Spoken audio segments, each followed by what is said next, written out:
আজকে আমরা মেলাঘর থানাতে ডেপুটেশন দেওয়ার মূল উদ্দেশ্য হলো যে গত 28 তারিখে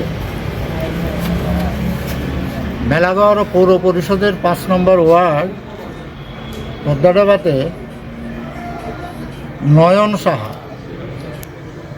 বাবা প্রদীপ সাহা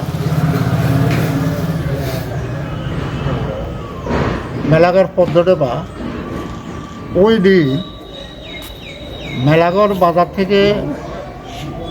বাড়িতে যাওয়ার পথে মেলাঘরের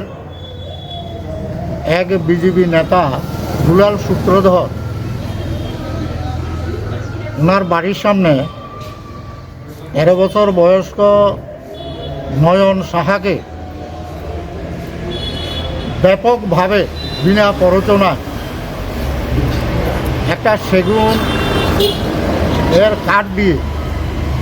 প্রচণ্ডভাবে মারধর করে, যা নাকি অকল্পনীয় এই ঘটনা। এর পরিপ্রেক্ষিতে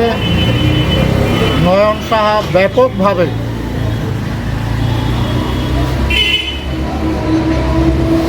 রক্তপাত হয় ওর শরীর থেকে এবং সে মাটিতে লুটিয়ে পড়ে।